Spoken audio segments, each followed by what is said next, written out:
Baiklah, di sini saya akan menjelaskan tentang nikmat kerja keras dan tanggung jawab. Yang pertama, pengertian kerja keras. Kerja berarti melakukan sesuatu kegiatan atau sesuatu yang dilakukan untuk mencari nafkah. Kerja yang dilakukan oleh manusia yang bertujuan untuk memperoleh makanan, pakaian, jaminan, pengakuan, dan kebahagiaan hidup. Kerja keras bermakna melakukan sesuatu kegiatan untuk mencari nafkah dengan sungguh-sungguh. Yang kedua itu dalil tentang kerja keras, yaitu Quran Surah Al-Qasas ayat 77 yang artinya, dan carilah pahala negeri akhirat dengan apa yang telah Allah anugerahkan kepadamu. Tetapi janganlah kamu lupakan bagianmu di dunia dan berbuat baiklah kepada orang lain sebagaimana Allah telah berbuat baik kepadamu.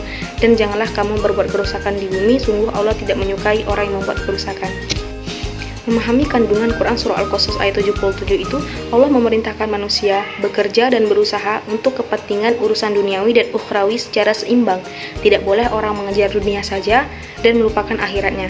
Begitu juga sebaliknya, keduanya hendak berjalan dan diperhatikan secara seimbang. Yang ketiga, kita membahas tentang cara membiasakan diri untuk berperilaku kerja keras. Yang pertama, niatkan bahwasanya kerja keras itu merupakan suatu ibadah. Dan yang kedua, mengerjakan suatu pekerjaan itu dengan sungguh-sungguh. Yang ketiga, pantang menyerah apabila mendapati sebuah kesulitan. Yang keempat, tidak mengerjakan sesuatu pekerjaan dilarang oleh agama. Dan yang kelima, selalu bertawakal kepada Allah Subhanahu wa Ta'ala setelah bekerja keras. Yang keempat, kita membahas tentang hikmah kerja keras. Allah SWT telah menyuruh kita untuk bekerja keras karena kerja keras dalam Islam memiliki banyak hikmah dan manfaat terhadap lingkungan.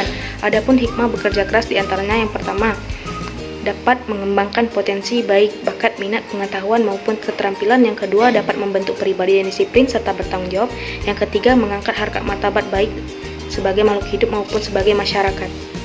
Selanjutnya kita akan membahas tentang tanggung jawab. Yang pertama, pengertian tanggung jawab. Tanggung jawab adalah sikap atau perilaku untuk melakukan sesuatu dengan sungguh-sungguh dan siap menanggung segala risiko atas perbuatan. Melakukan semua tugas dan kewajibannya dengan sungguh-sungguh, kesiapan menanggung segala risiko atas perbuatan, dan tanggung jawab itu berasal dari dalam hati dan kemampuan sendiri untuk melakukan kewajiban. Yang kedua, ada dalil tentang tanggung jawab, yaitu Quran Surah Al-Mudaththir ayat 38 dengan bunyi, A'udzubillahi minasyaitonirrajim, Bismillahirrahmanirrahim, Kullu nafsim bima kasabat rahina. Dengan artinya, tiap-tiap diri bertanggung jawab atas apa yang telah diperbuatnya. Kandungannya itu, jadi kita akan mempertanggungjawabkan apa yang telah kita perbuat, baik perbuatan yang baik maupun perbuatan yang buruk. Yang ketiga itu ada jenis-jenis tanggung jawab. Yang pertama, tanggung jawab kepada Allah. Tanggung jawab kepada Allah itu menuntut kesadaran manusia untuk memenuhi kewajiban dan pengabdiannya kepada Allah Subhanahu wa Ta'ala. Sebagai makhluk ciptaan Allah itu, manusia harus bersyukur atas kepadanya yang telah menciptakan, yang memberi rezeki, dan yang memberikan terbaik untuk makhluknya. Selanjutnya ada tanggung jawab kepada diri sendiri. Tanggung jawab pada diri sendiri itu hanyalah diri sendiri yang memahami tentang makna serta capaian yang perlu kita lakukan guna menyelesaikan tanggung jawab yang kita punyai terhadap diri sendiri. Itu ada tanggung jawab kepada keluarga. Tanggung jawab kepada keluarga ini menuntut tiap anggota keluarga untuk mempunyai kesadaran tentang tanggung jawab. Misalnya seorang ayah itu bertanggung jawab untuk menafkahi anak dan istrinya, seorang ibu bertanggung jawab untuk mengurus rumah tangga, dan anak itu bertanggung jawab untuk membahagiakan kedua orang tuanya. Selanjutnya itu ada tanggung jawab kepada masyarakat. Manusia itu merupakan makhluk sosial yang merupakan anggota masyarakat. Oleh karena itu, dalam berpikir, berbicara, dan bertingkah laku, manusia itu terikat oleh norma masyarakat. Semua tingkah laku dan perbuatan yang dilakukan sebagai anggota masyarakat itu harus dipertanggungjawabkan kepada masyarakat. Yang terakhir itu ada tanggung jawab kepada bangsa dan negara. Suatu kenyataan bahwa setiap orang merupakan warga negara suatu negara. Manusia terikat dengan norma-norma atau peraturan hukum yang dibuat oleh suatu negara.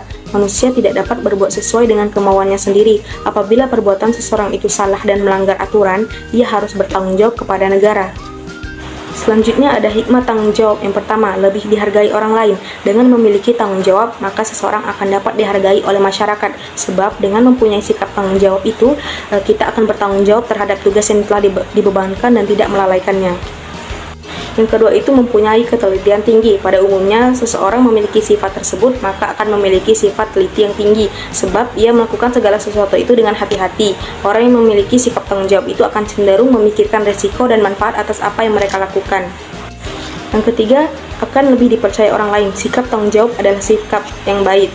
sehingga seseorang yang mempunyai sikap itu akan mudah dipercaya oleh orang lain, baik dari organisasi ataupun tempat lainnya. Kepercayaan tersebut merupakan sebuah usaha mengenai apa yang telah kamu lakukan sebelumnya. Baiklah, mungkin itu saja pembahasan dari saya. Terima kasih. Wassalamualaikum warahmatullahi wabarakatuh.